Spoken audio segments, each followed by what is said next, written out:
The Galactic Council chamber floated in the void between stars, a massive sphere of crystallized energy that hummed with the combined power of 17 civilizations. Ambassador Krixtar adjusted his ceremonial robes, his 6 eyes scanning the assembled delegates. The Vorthan representatives' scales shifted from purple to deep crimson, a sign of extreme distress that made every being in the chamber lean forward. "They're coming," the Vorthan wheezed through its breathing apparatus. "The Devourers have broken through the outer rim defenses. 3 systems gone, billions dead." A collective shudder ran through the chamber. The Devourers were the stuff of nightmares, a plague that swept through galaxies like cosmic locusts. They consumed everything: matter, energy, even the fabric of space itself. No weapon could stop them. No shield could hold them back. Every civilization that had faced them had fallen. "What of the Andromeda fleet?" asked the crystalline form of a Zenthran delegate. "Dissolved," the Vorthan replied, "along with the stars they were defending." Ambassador Krixtar felt his primary heart skip a beat. The Andromeda fleet had been their most powerful defense force, equipped with weapons that could shatter moons and shields that could withstand supernovas. "If they had fallen, there must be something we can do," insisted the aquatic representative from Hydros Prime. "Some weapon we haven't tried, some strategy. We have tried everything." The Vorthan scales now blazed white-hot with desperation. Antimatter bombs, singularity weapons, dimensional rifts, temporal loops. Nothing works. They adapt, they consume, they grow stronger. The chamber erupted in panicked voices, a cacophony of clicks, whistles, and subsonic rumbles as each species expressed their terror in their native tongue. Krixtar watched as centuries of diplomatic protocol crumbled in the face of extinction. Silence. The booming voice of the council elder, a being of pure energy that had witnessed the birth and death of 1,000 stars, cut through the chaos. "There is one option we have not considered." The chamber fell quiet. Every eye, sensor, and consciousness focused on the elder. "The humans," the elder said simply. A ripple of disbelief swept through the assembly. The Makari delegate actually laughed, a harsh barking sound. "The humans? Those primitive warmongers? They barely achieved faster-than-light travel a century ago. Their entire civilization could fit in one of our cargo holds." "The humans are violent," agreed the pacifist Etherian, its gossamer wings trembling. "They wage war against their own kind. They poison their home world. They are monsters." Krixtar remembered his one encounter with humans. It had been at a border dispute mediation 50 years ago. The human diplomat had seemed reasonable enough, but there had been something in those strange, forward-facing eyes, something that made his scales itch. Predator eyes. Eyes that had evolved to hunt, to kill. "Yes," the elder acknowledged. "They're monsters. And perhaps that is exactly what we need." "You cannot be serious," the Zenthran chimed, its crystalline form resonating with indignation. "We have spent millennia evolving beyond violence, achieving enlightenment, pursuing peace. And now you suggest we turn to the most violent species in known space." "I suggest," the elder said calmly, "that we are facing an enemy that does not respond to enlightenment or peace. The Devourers do not negotiate. They do not show mercy. They simply consume. Perhaps it takes a monster to fight a monster." The debate raged for hours. Some delegates stormed out in protest. Others wept at the thought of allying with humanity. The stories were well known, how humans had split the atom and used it to destroy their own cities, how they had created diseases as weapons, how they still resolved disputes with projectile weapons and explosive devices. But as reports continued to stream, in another system gone, another fleet dissolved, another billion lives extinguished, the opposition gradually crumbled. "Even if we agreed," the Vorthan said finally, its scales now a dull gray of resignation, "why would the humans help us? We have shunned them, excluded them from the council, treated them as pariahs." The elder's energy form pulsed thoughtfully. "That is a risk we must take. Ambassador Krixtar, you have had dealings with humans before. I am assigning you to lead the diplomatic mission. Krikstar felt all 6 of his eyes widen in alarm. Elder, I'm not sure I am the right choice. The humans are unsettling. Precisely why you must go, the elder replied. You understand the danger they represent. You will not underestimate them. Take a small delegation. Travel to Earth. Plead our case. And pray to whatever powers you believe in that they agree to help.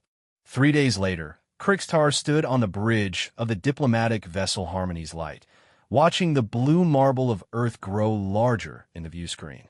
Such a small world, he thought. So insignificant. Yet it had produced a species that made the entire galaxy nervous. Beside him, the other delegates shifted uneasily. There was Vexala from the Makari, her feathers ruffled with anxiety. Zenthorius represented the crystalline collective, his form dimmed to show respect. And, fluttering nervously, was Etherian Gentle Wind Through Stars, who had insisted on coming despite her species' pacifist nature. Receiving transmission from Earth Orbital Control, the communications officer announced. They're asking our intentions. Tell them we come in peace, Krikstar said, the irony not lost on him. Tell them we request an audience with their leadership on a matter of urgent importance. The response came quickly. Earth Control says you're cleared to dock at Station Alpha. A diplomatic team will meet you there. They also say, the officer paused, confusion evident. They say welcome to the neighborhood. The human space station was utilitarian, all hard angles and armor plating. No graceful curves or aesthetic considerations. Every surface was a weapon platform, every corridor a potential kill zone. It was a structure built by a species that expected attack at any moment. The airlock hissed open, and Krikstar got his first look at humans in 50 years. 3 of them stood waiting, 2 in military uniforms that bristled with barely concealed weapons, and 1 in a simple business suit. All 3 had those unsettling predator eyes. Ambassador Krikstar, the suited human said, stepping forward with hand extended. I'm Director Sarah Chun, Earth Diplomatic Corps. We've been expecting you. Krikstar carefully shook the offered hand, trying not to think about how those 5 fingers had evolved to grip weapons. You were expecting us? Chun smiled, and Krikstar suppressed a shudder at the sight of those omnivore teeth. We've been monitoring the situation with the Devourers. Figured it was only a matter of time before someone came knocking. Please follow me. The Security Council is waiting. They were led through stark corridors filled with humans in various uniforms. Military personnel who moved with predatory grace. Scientists whose eyes held a disturbing intensity. Workers who carried tools that could easily double as weapons. Every human they passed watched the alien delegation with those forward-facing eyes, assessing, calculating. The conference room was dominated by a massive holographic display showing the galaxy. Red dots marked systems consumed by the Devourers. The infection was spreading visibly, each refresh of the data showing new losses. Around the table sat a dozen humans, representing various nations and organizations. At the head was an older human with silver hair and eyes like chips of ice. I'm General Harrison, current rotating head of Earth Security Council, he said without preamble. We know why you're here. The question is, what are you offering in return for our help? Vexala ruffled her feathers indignantly. Offering? Your species faces the same extinction as ours. Surely self-preservation. The Devourers are currently 3,000 light-years from Earth, Chun interrupted smoothly. At their current rate of expansion, we have approximately 70 years before they reach human space. 70 years to prepare, to develop new weapons, to maybe find another solution. You're asking us to put our entire species at risk now, instead of later. So yes, Ambassador, we're asking what you're offering. Krikstar felt his scales shift color despite his best efforts to control them. These humans were even more calculating than he'd feared. They spoke of extinction as if it were a business negotiation. Full membership in the Galactic Council, he said. Access to all our technology. Trade rights. Cultural exchange. Everything your species has been denied. The humans exchanged glances. General Harrison leaned back in his chair. And if we defeat the Devourers, what then? Do we go back to being the galaxy's pariahs? The monsters you warn your children about? No. Therian Gentle Wind spoke for the first time, her melodious voice filling the room. If you save us, you will be honored as heroes. Heroes, Chin repeated, her tone unreadable. The same species you've called warmongers and primitives for a century. Suddenly, we're heroes because you need us. The meeting continued for hours. The humans asked detailed questions about the Devourers, their composition, behavior, weaknesses. They wanted access to all battlefield data, all failed weapon specifications, all tactical analyses. They spoke of war with a familiarity that made the alien delegates increasingly uncomfortable. Finally, General Harrison stood. We need to discuss this among ourselves. You'll have our answer in 24 hours. Chin will show you to your quarters. As they were led to their assigned rooms, Vexala whispered to Krixtar, they're going to refuse. I can see it in their eyes. They're going to let us all die while they prepare their own defenses. But Krixtar wasn't so sure. He had seen something else in those predator eyes. Not fear or indifference, but something far more dangerous. Anticipation. That night, unable to rest, Krixtar accessed the station's public information network. What he found chilled him to his core. The humans hadn't been idle during their century of isolation. They had been preparing. The database was filled with military innovations, each more terrifying than the last. Kinetic bombardment systems that could crack continents. Bioweapons that could rewrite DNA on the fly. Nanoswarms that could disassemble matter at the molecular level. And something called Project Prometheus that was so classified, even its existence was barely acknowledged. But it wasn't just the weapons that disturbed him. It was the philosophy behind them. Document after document spoke of something called total war doctrine, the complete mobilization of a species for conflict. The humans didn't just prepare their military for war. They prepared their entire civilization. Every citizen was a potential soldier. Every scientist, a weapons designer. Every factory, a munitions plant. Every ship, a potential warship. It was a level of militarization that the peaceful species of the galaxy had abandoned millions of years ago. A soft chime indicated someone at his door. He opened it to find Director Chun, now dressed in casual clothes, but somehow looking no less dangerous. "Can't sleep?" she asked. "Me neither. Thought you might like to see something." Against his better judgment, Krixtar followed her to an observation deck. Earth hung below them, blue and white and deceptively peaceful. "Beautiful, isn't it?" Chin said. "You know what I see when I look at it? I see a species that's been preparing for this moment our entire existence. We've always known something was out there. Something dangerous.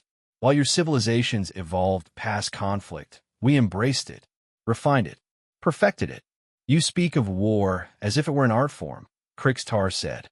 "To us, it is," Chin replied simply. "It's what we're good at. Maybe the only thing we're truly good at. Your species evolved beyond violence because you could. Ours evolved through violence because we had to. Every advancement, every innovation, every step forward came because we were fighting something. Disease, starvation, each other, the environment itself. Conflict isn't our last resort. It's our first instinct. And the Devourers?" Chin smiled, and this time Krixtar saw what he had missed before. Not anticipation. Hunger. The hunger of a predator presented with the ultimate prey. "The Devourers are a problem," she said. "And humans? We're very good at solving problems. Permanently." She left him there, staring at Earth, and wondering if they had made a terrible mistake. The Devourers were monsters that would consume the galaxy. But the humans were monsters that had been waiting their entire existence for a worthy opponent. The next morning, the delegation was summoned back to the conference room. General Harrison stood at the head of the table, his expression unreadable. The other human leaders sat with similar poker faces, giving nothing away. "We've made our decision," Harrison announced. "Earth will assist in fighting the Devourers." Relief flooded through Krixtar, his scales brightening. Vexala actually chirped with joy. Even Stoics and Thorius pulsed with positive energy. However, Harrison continued, and The room grew cold. "We have conditions." "Name them," Krixtar said quickly. "Whatever you want. First, full military autonomy. Human forces will cooperate with Galactic Council fleets, but we maintain independent command structure. No alien oversight of human military operations." Reasonable enough, Krixtar thought. Agreed. Second, access to all Devour tissue samples, energy signatures, and any captured technology. We need to understand our enemy. Of course. Third, the right to develop and deploy weapons without council approval or oversight. Some of what we're planning, your civilizations might find disturbing. Krixtar hesitated. The Galactic Council had banned countless weapon types over the millennia. Devices deemed too cruel, too destructive, too dangerous to exist. But what choice did they have? Agreed, he said. Fourth, when this is over, humanity gets a permanent seat on the Galactic Council with full voting rights and veto power. The alien delegates exchanged glances. Veto power was reserved for founding species. But again, what choice did they have? "I will recommend it to the Council," Krixtar said.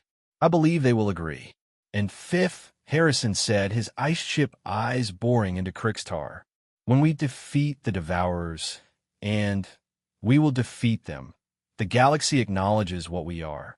No more pretending humans are something we're not. We are a warrior species. We are violent. We are, as you so often said, monsters. But we are monsters now. And you'd better hope we're monstrous enough." The terms were harsh, but Krixtar had expected nothing less. "I agree to your terms, General. When can you begin mobilization?" Harrison smiled, and it was the smile of a predator scenting blood. "Ambassador, we began mobilization the moment your ship entered our system. Earth's entire industrial base is already converting to war production. Reserve forces are being called up. Science teams are working on new weapon systems. We'll have advanced fleets ready to deploy within a week." "A week?" Zenthorius chimed in disbelief. "Our species take months to prepare for major military operations." "That's because your species prepare for war," Chen explained. "Humans live in a constant state of readiness for it. We don't have to prepare. We just have to stop pretending we're not already prepared." As the delegation prepared to leave, Krixtar found himself alone with General Harrison for a moment. "Tell me honestly, General," he said, "can you really defeat them? The Devourers have consumed thousands of civilizations. What makes humans different?" Harrison was quiet for a long moment. When he spoke, his voice was soft but carried the weight of absolute certainty. Every species in the galaxy evolved past the need for violence. They developed technology and philosophy and art. They reached for the stars with open hands. But humans? We reached for the stars with clenched fists. We didn't explore space. We conquered it. We didn't develop technology to improve life. We developed it to end life more efficiently. Your species spent millions of years learning how not to be monsters. We spent our entire existence learning how to be better monsters. He turned to look out at the stars, where somewhere in the darkness, the Devourers were feeding. You want to know what makes us different? It's simple. The Devourers consume because it's their nature. They can't help what they are. But humans? We choose to be monsters. We refined it. We perfected it. We made it a science, and an art, and a philosophy. And now, finally, we have a target worthy of everything we've become. Krixtar left Earth orbit with his delegation, carrying humanity's promise of aid back to the Galactic Council. Behind them, the small blue world erupted with activity. Ships launched from hidden bases. Factories that had produced consumer goods retooled for weapons production. Scientists who had studied medicine turned their knowledge to more destructive purposes. The monsters had been asked for help, and they had answered.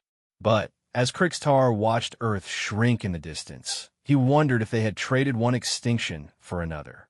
The Devourers would consume their bodies. But what would humanity consume? Their souls? Their principles? Their very identity as peaceful beings? Only time would tell. But one thing was certain. The galaxy would never be the same. The first human fleet arrived at the Calarian system 3 weeks after the agreement. Admiral Jessica Thompson stood on the bridge of the UES Vengeance, watching the tactical display with the calm of someone who had spent their entire life preparing for this moment. Around her, the bridge crew worked with quiet efficiency, their movements precise and economical. "Ma'am, we're receiving a transmission from the Galactic Council fleet," her communications officer reported. "Admiral Zek Theta is requesting immediate conference." On screen, Thompson ordered. The main display shifted to show the insectoid features of Admiral Zek Theta, Supreme Commander of the Combined Council Forces. His multifaceted eyes glittered with what Thompson recognized as barely concealed panic. "Admiral Thompson," Zek Theta's translator rendered his clicking speech into English. "Your arrival is timely. We've lost contact with 3 scout squadrons in the past hour. The Devourers are less than 2 light years from this position." "Understood," Thompson replied. "What's your current tactical disposition?" The display changed to show the Council fleet.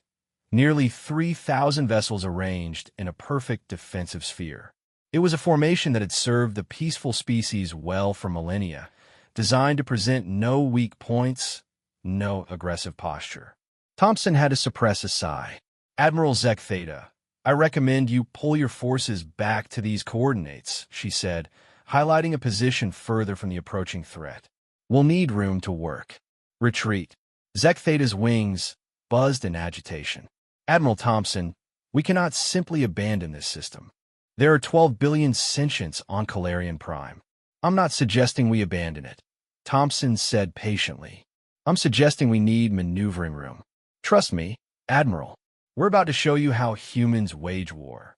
The next several hours were a whirlwind of activity. Human ships continued to arrive, not the graceful, artistic vessels of the Council races, but brutal instruments of destruction.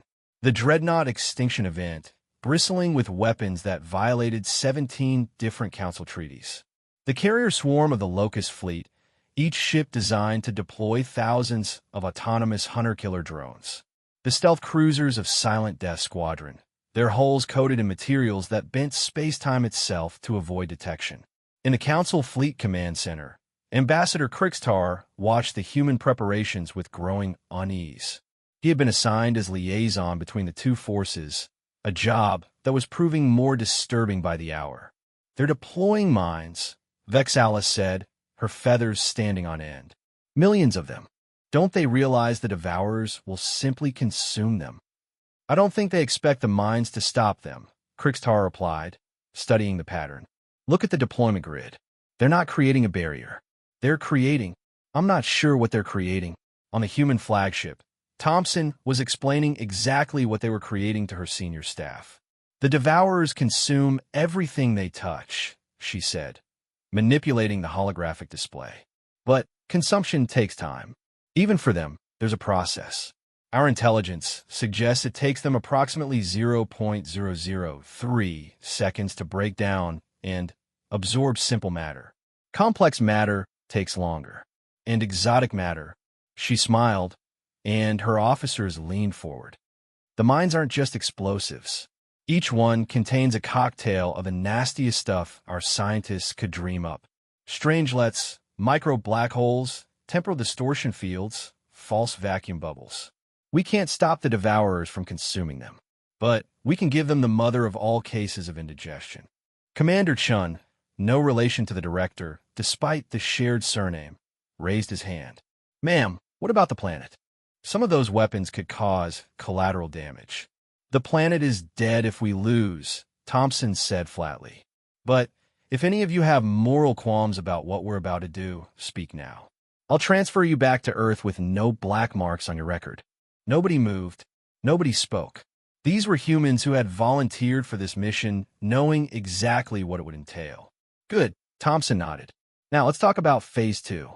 The Devourers adapt to weapons quickly, so we're not going to use the same weapon twice. Martinez, what's the status on the bioweapon program?" Dr. Elena Martinez, head of the Military Science Division, pulled up her own display. "We've developed 17 different strains, each targeting a different aspect of their consumption mechanism. The beauty is Each strain is designed to mutate when it encounters their adaptation process. They literally can't adapt fast enough. Chemical weapons? Thompson asked. 32 varieties ready for deployment. Everything from molecular acid that targets their binding proteins to synthetic compounds that cause uncontrolled energy release when consumed. Physical weapons? This is where it gets fun, weapons specialist Colonel Jack Murphy said with obvious relish. Kinetic strikes, particle beams, gravity hammers, antimatter charges, and, my personal favorite, the recursive fragmentation rounds. Each bullet splits into 1,000 smaller bullets on impact. Each of those splits into 1,000 more, and so on. Give the bastards a trillion things to consume at once. And Project Prometheus? Thompson asked quietly. The room fell silent. Even among this group of hardened warriors, Project Prometheus was spoken of in hushed tones. Ready for deployment? Murphy confirmed. God help us all. The first contact came 18 hours later. The Devourers appeared at the edge of the system like a cancer spreading through space itself. They didn't arrive in ships. They were more like a living nebula, a cloud of interconnected entities that flowed through the void, consuming everything in their path. Stars dimmed as they passed. Planets crumbled to dust. Space itself seemed to warp and writhe in their presence. On the Council Fleet command ship, alarms blared as sensor operators called out readings that made no sense. Energy signatures off the scale. Mass readings are impossible. They're everywhere and nowhere. They're moving faster than light without entering hyperspace. Admiral Zek Theta stood frozen, his compound eyes reflecting the horror on the main screen. By the first stars, he whispered, how do we fight that? You don't. Admiral Thompson's voice came through the comm system. We do. All Council forces fall back to secondary positions. You're about to see why humans are the monsters of the galaxy. The first wave of Devourers hit the minefield. For a moment, nothing seemed to happen. The entities simply flowed over the mines, consuming them as they consumed everything else. Then, the exotic matter payloads activated. Space screamed. Reality twisted as micro-black holes formed and collapsed. Temporal distortions created pockets where time moved backwards, causing the Devourers to unconsume what they had just eaten, only to consume it again in an endless loop. Strange matter spread like an infection, converting normal matter into more strange matter, forcing the Devourers to expend energy to maintain their cohesion.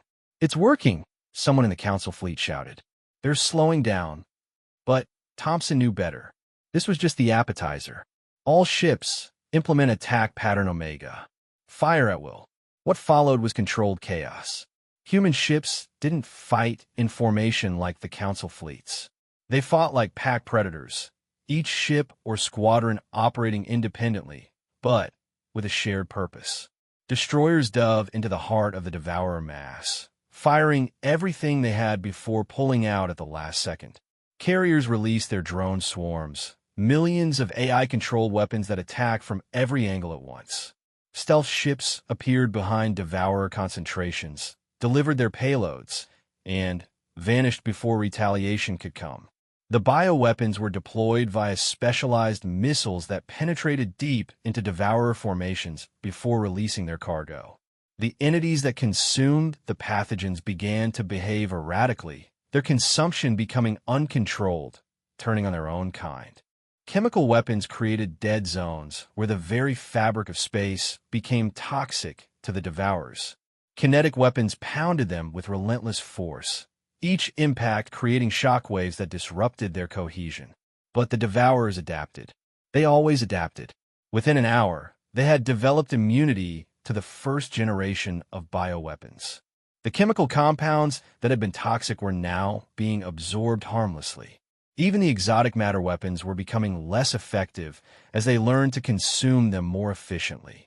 Admiral, they're accelerating again, Thompson's tactical officer reported.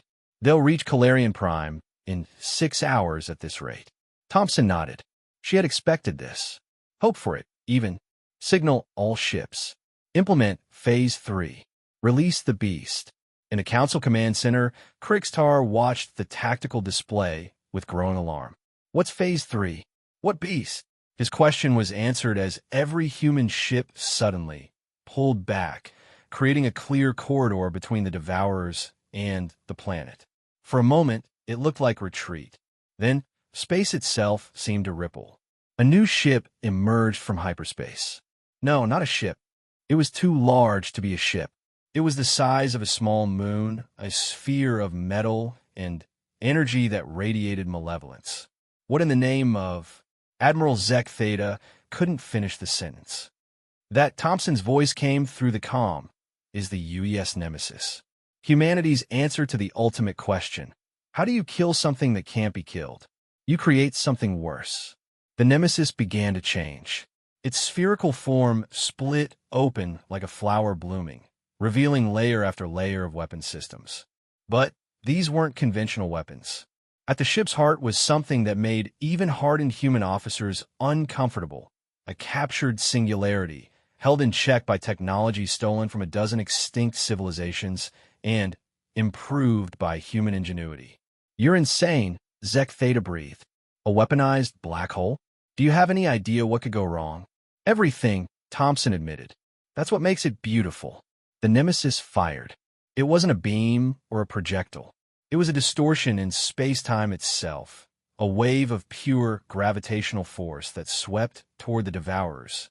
When it hit them, the results were immediate and horrifying. The entities weren't just destroyed, they were unraveled, their very existence torn apart at the fundamental level. They tried to consume the weapon, but how do you consume gravity itself? How do you devour the absence of space? The Devourers reeled back. Their advance halted for the first time in recorded history. But Thompson knew this was temporary. They would adapt. They always adapted. All ships implement saturation protocol. Hit them with everything. Don't give them time to think. What followed was the most intense bombardment in human military history. Every weapon, every tactic, every dirty trick humanity had developed over millennia of warfare was unleashed at once. Ships fired weapons that had been banned by human governments, let alone alien ones. Biological agents that could rewrite matter at the quantum level. Chemical compounds that existed in 17 dimensions at once. Kinetic weapons that ignored the laws of physics through sheer bloody-mindedness. And, through it all, the Nemesis continued its gravitational assault, each wave tearing larger chunks from the Devourer mass. But the cost was becoming apparent. Human ships were falling. The destroyer Ruthless was consumed when it got too close. The carrier Pride of Mars lost half its hull to a Devourer tendril that adapted mid-attack. The stealth cruiser Shadow Walker simply vanished, its fate unknown. Admiral, Thompson's first officer said quietly, we're down to 73% combat effectiveness. Ammunition reserves at 41%. The Nemesis is showing stress fractures from maintaining the singularity. Thompson studied the display. The Devourers had been hurt badly. Their mass was less than half what it had been. But they were still coming, still adapting, still consuming. Signal the fleet, she ordered. Prepare for final protocol. Admiral, her first officer's voice was carefully neutral. Final protocol requires authorization from, I know what it requires. Thompson cut him off. She reached into her uniform and pulled out a small device. Her finger hovered over the activation switch. Signal Ambassador Krikstar. He needs to see this. When Krikstar's image appeared on the screen, Thompson could see the fear in his alien features. Behind him, the Council Fleet Command Center was in chaos. Admiral Thompson, he said, the Devourers are adapting to everything. We need to retreat, regroup? No. Thompson said simply, we need to end this. Ambassador, I'm about to show you why the galaxy was right to fear humans. Why we're the monsters you always said we were. I'm about to activate Project Prometheus. What is Project Prometheus? Krikstar asked, though he wasn't sure he wanted to know. Thompson's smile was sad. It's our final solution. You see, Ambassador, every species in the galaxy evolved past the need for mutual assured destruction. You developed weapons powerful enough to destroy worlds. Then, had the wisdom not to use them. But humans? We developed weapons powerful enough to destroy everything. And then we developed worse ones. Project Prometheus is our worst one. She pressed the button. For a moment, nothing happened. Then, every human ship in the fleet began broadcasting a signal. Not radio or subspace, but something else. Something that made reality itself shudder. You know what the Devourers consume, don't you? Thompson asked conversationally. Matter, energy, space, time, everything that exists. But what if something existed that shouldn't? What if we created a paradox so fundamental that reality itself rejected it? The signal reached its crescendo, and space began to tear. Not a clean rip like a hyperspace window, but a ragged wound that bled impossibilities. And from that wound came things. They weren't ships. They weren't creatures. They were contradictions given form. Weapons that existed in the past and future, but not the present. Entities that were alive and dead simultaneously. Matter that had negative existence, less than nothing, an absence so profound it had physical weight. The Devourers tried to consume them and screamed, a sound that resonated through subspace and made every telepath in 3 systems clutch their heads in agony. How do you consume something that doesn't exist? How do you devour a paradox? The impossible weapons tore through the Devourer mass like paper. Where they touched, reality simply gave up. The Devourers didn't die. They ceased. Not just in the present, but retroactively. They unhappened. Their existence erased backwards through time. But the cost was visible. Where the paradox weapons passed, space itself was wounded. Stars flickered between existing and not. Planets phased in and out of reality. The very laws of physics whimpered. You're destroying everything. Zektheta's voice came through the calm, high with hysteria. This is madness. This is human warfare, Thompson corrected. We don't just defeat our enemies. We make them never have existed in the first place. The battle, if it could still be called that, lasted another hour. By the end, the Devourers were gone. Not defeated, not driven off, but erased. The only evidence they had ever existed was the path of destruction they had carved through the galaxy. And even that was beginning to fade as the paradox weapons rewrote history. Finally, mercifully, Thompson gave the order to cease fire. The paradox weapons vanished back into their impossible non-existence. The wound in reality began to heal. Those scientists would later determine it left a scar that would last until the heat death of the universe. In the sudden silence that followed, Thompson opened a channel to the entire combined fleet. The Devourers are gone, she announced. Not defeated. Gone. Erased from existence itself. This is what humanity brings to the galaxy. This is what we are. We are not builders or explorers or artists. We are destroyers. We are the species that looked at the fundamental laws of reality and asked, how can we weaponize this? We are the monsters you always knew we were. She paused, letting that sink in. But we are monsters now. And as long as Earth stands, nothing, and I mean nothing, will threaten this galaxy again. Because we'll do worse to them than they could ever do to you.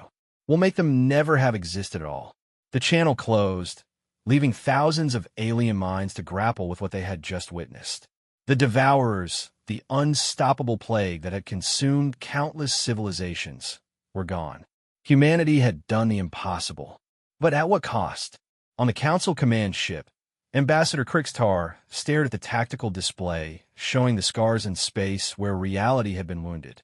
The Devourers were gone, yes. But in their place stood something perhaps even more terrifying, a species that could, and would break the fundamental laws of existence to win a war. They saved us, Vexala whispered, her feathers trembling. But what have we unleashed? Krixtar didn't answer. He couldn't. He was too busy watching the human fleet regroup with mechanical precision, already preparing for the next threat. Because there'd be a next threat. There always was. And when it came, the monsters would be ready. 6 months after the Devourer War, the Galactic Council convened an emergency session. The chamber that had once hummed with peaceful discourse now crackled with tension. Ambassador Krixtar took his position, noting how the other delegates unconsciously moved away from the new human section. The humans had claimed their seat with typical efficiency. Ambassador Sarah Chun sat with perfect poise, flanked by General Harrison and Admiral Thompson. They wore simple black uniforms devoid of ornamentation, a stark contrast to the elaborate ceremonial garb of the other species. Yet somehow, their simplicity made them more intimidating. "This emergency session is called to order," the elder intoned, its energy form flickering with what Krixtar had learned to recognize as anxiety. "We are here to address the situation that has developed since humanity's intervention against the Devourers." Situation? The Makari delegates' feathers bristled. "Is that what we're calling it?" 17 systems are reporting space-time anomalies. 3 species have reported mass hysteria from exposure to paradox radiation. The Etherians can't even enter the former battle zones without their consciousness fragmenting. "The Devourers are gone," Chin said calmly. "The galaxy is safe." "Safe," Zenthorius chimed, his crystalline form resonating with distress. "You've torn holes in reality itself. Our scientists predict those scars will take millions of years to heal. Some may never heal." Admiral Thompson leaned forward slightly. "Would you prefer the Devourers had reached your worlds? I can show you projections of how long your civilization would have lasted. Spoiler alert, it's measured in hours." "We're grateful," the Vorthan delegate interjected quickly, scales shifting to a placating blue. "Truly, but the level of force used, the weapons deployed, they go beyond anything the Council has ever sanctioned."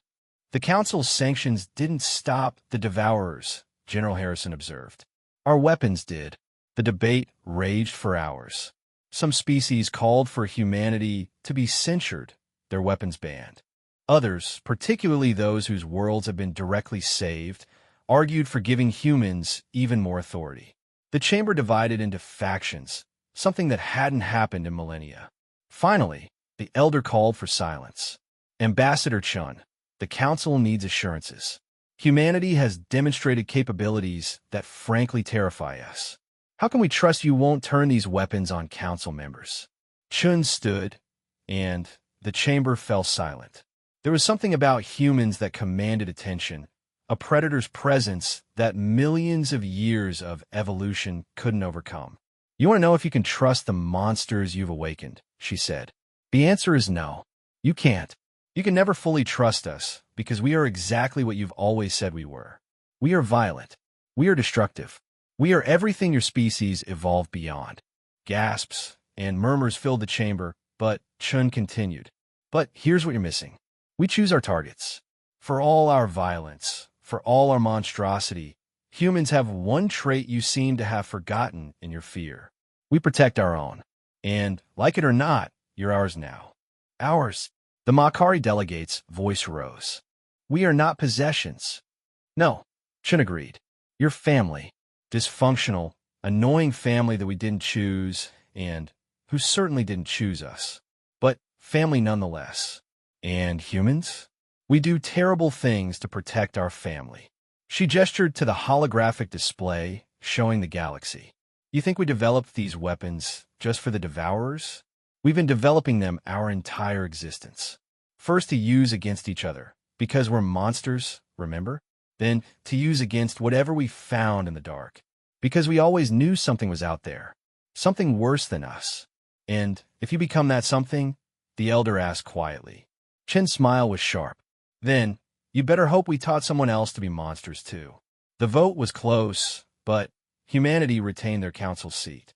The restrictions on their weapons were lifted, not because the council approved, but because they recognized the futility of trying to contain human ingenuity.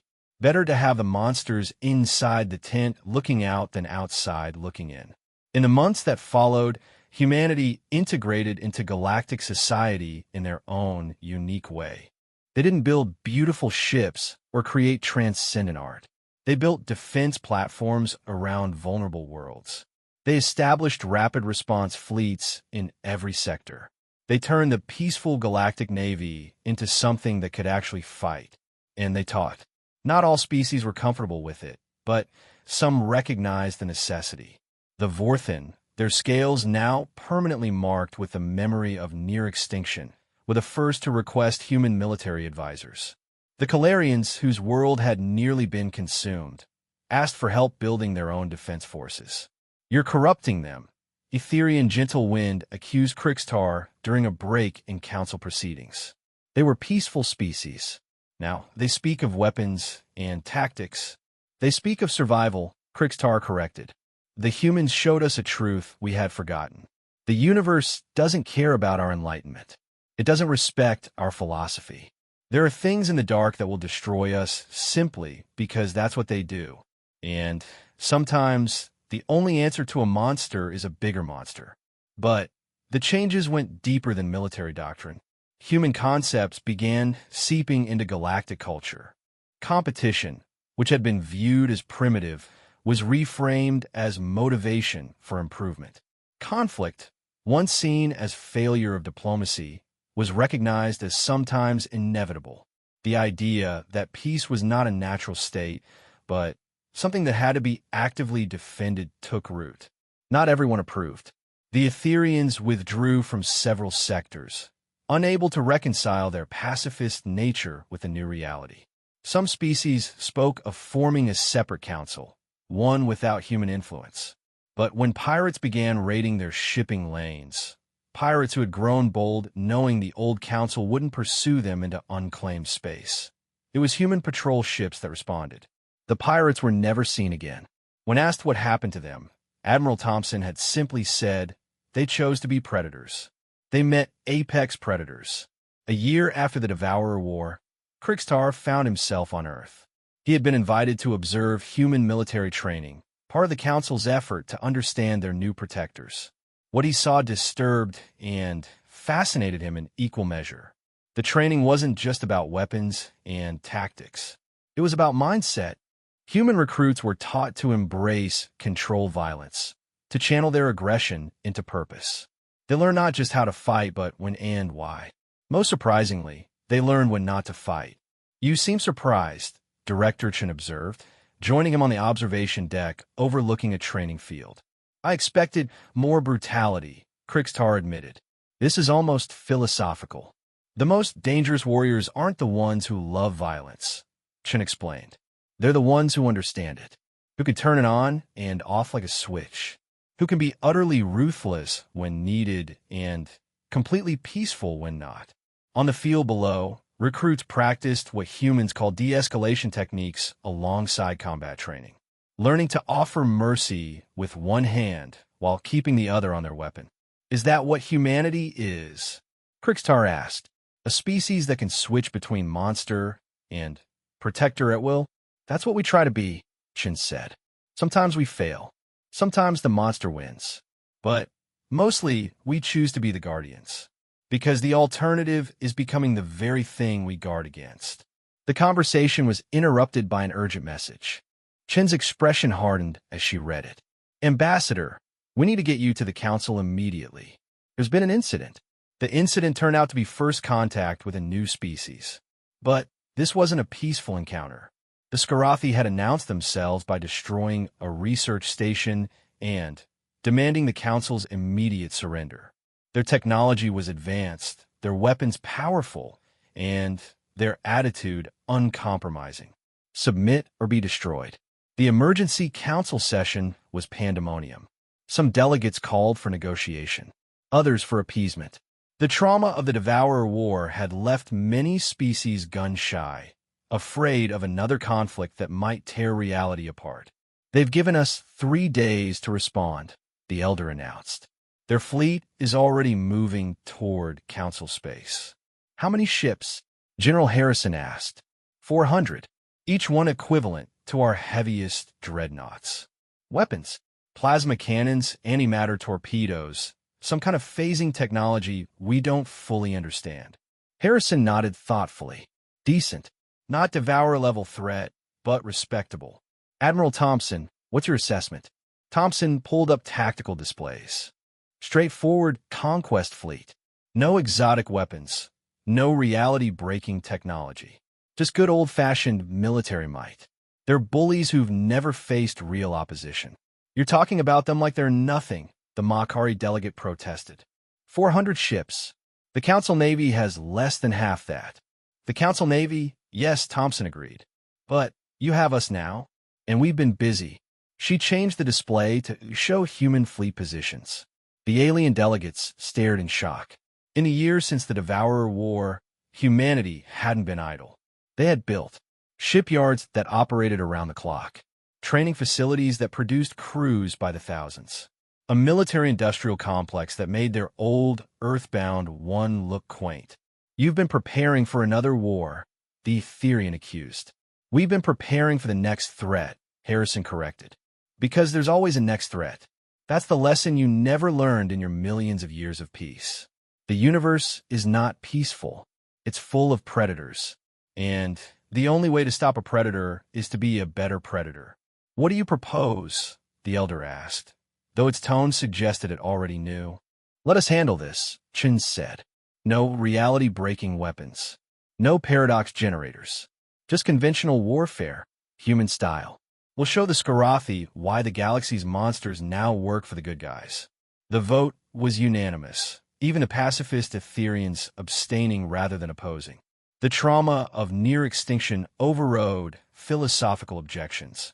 2 days later, the Skarathi fleet arrived at the designated coordinates, expecting to accept the Council's surrender.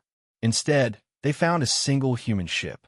The UES Diplomatic Solution, a name that would have been funny if it wasn't mounted on a vessel that bristled with enough firepower to crack a moon.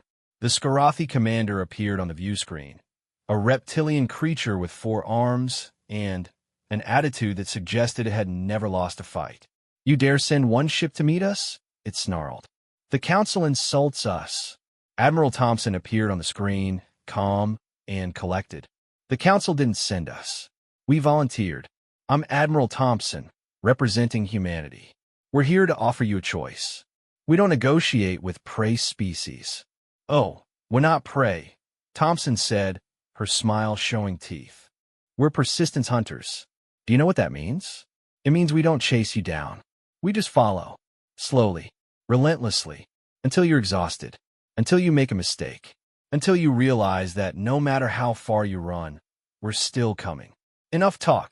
The Skarathi commander gestured to its crew. Destroy this arrogant. The transmission cut off as the diplomatic solution vanished.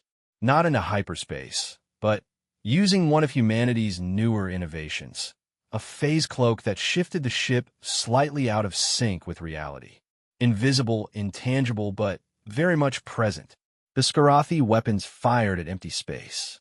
Then, their ships began exploding. It wasn't dramatic. No massive beams or exotic weapons. Just precision strikes from weapons that materialized out of nowhere. Antimatter charges placed directly against hull plating. Nanite swarms that dismantled shield generators from inside. Computer viruses that turned their own weapons against them. Where are they? The Skarathi commander screamed. How are they doing this? The answer came as hundreds of human ships dropped out of hyperspace, surrounding the Skarathi fleet. But it didn't attack. They just waited. Thompson's voice echoed across all channels. You have 2 choices.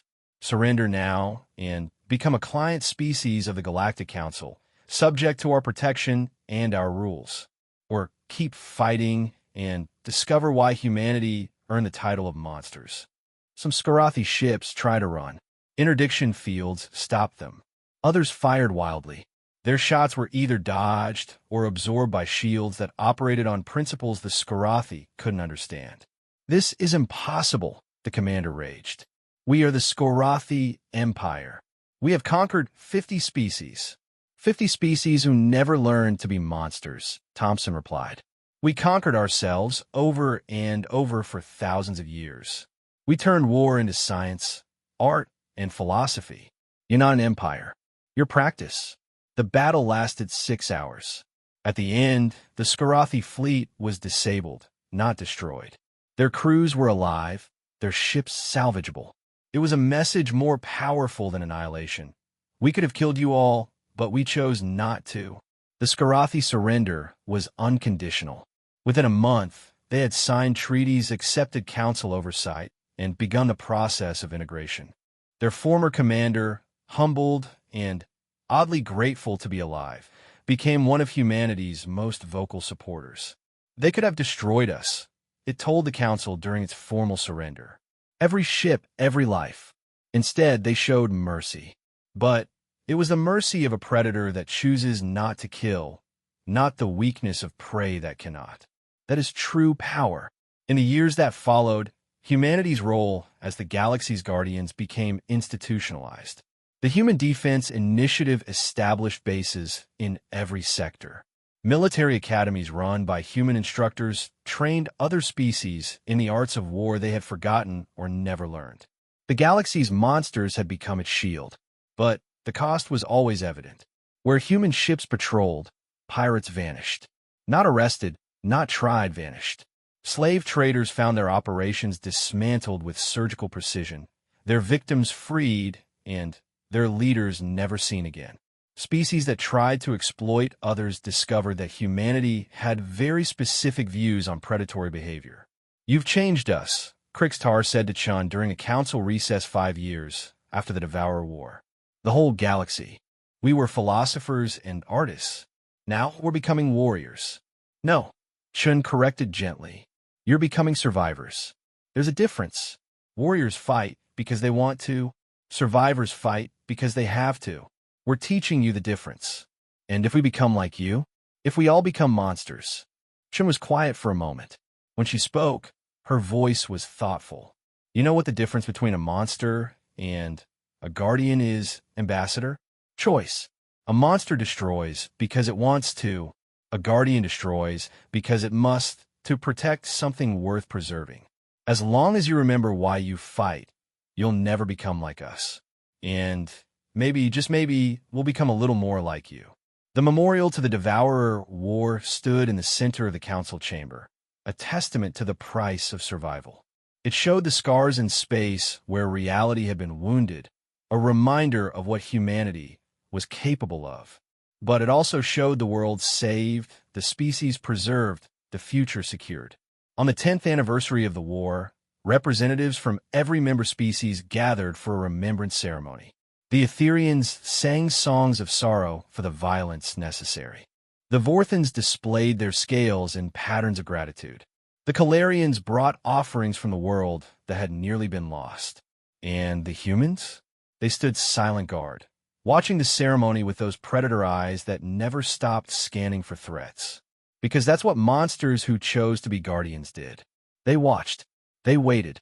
They protected. Ambassador Krixtar stood with them now, wearing the insignia of the Combined Defense Force. He had learned to see the universe through human eyes, to recognize the threats lurking in the dark. He had learned that sometimes mercy meant showing your teeth, that sometimes peace required the willingness to wage war. As the ceremony concluded, a young Vorthan approached the human delegation. Its scales showed the pattern of curiosity mixed with fear that all species displayed around humans. "Are you really monsters?" it asked with the directness of youth. Admiral Thompson knelt to bring herself to the young one's level. "Yes," she said simply. "We are. But we're your monsters. And as long as you need protection, as long as there are threats in the dark, we'll be here. Because that's what monsters who choose to be good do. We stand between you and the other monsters." The young Vorthan considered this, then brightened. "So you're like guardian monsters?" Thompson smiled, and for once it reached her eyes. "That's exactly what we are." As the gathering dispersed, Krixtar reflected on the journey that had brought them here. The galaxy had pleaded for mercy, expecting salvation from enlightened beings. Instead, they had awakened monsters. But perhaps that had been exactly what they needed.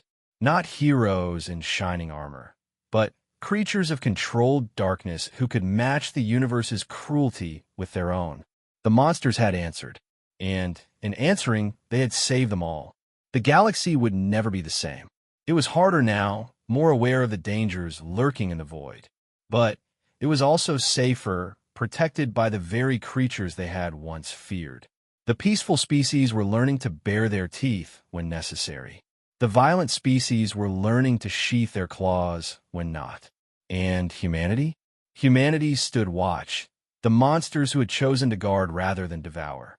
They were still everything the galaxy had feared, violent, ruthless, capable of breaking reality itself to win. But they had turned those terrible capabilities outward, becoming the shield against the darkness. In the end, the galaxy had learned a fundamental truth. Sometimes, the only answer to a monster is another monster. But if you're very lucky, if you choose wisely, if you show them respect and trust and maybe even a little compassion, those monsters might just choose to protect you instead. The pleading for mercy had been answered, not with the salvation they expected, but with the guardians they needed. The monsters had come, and they had chosen to be heroes.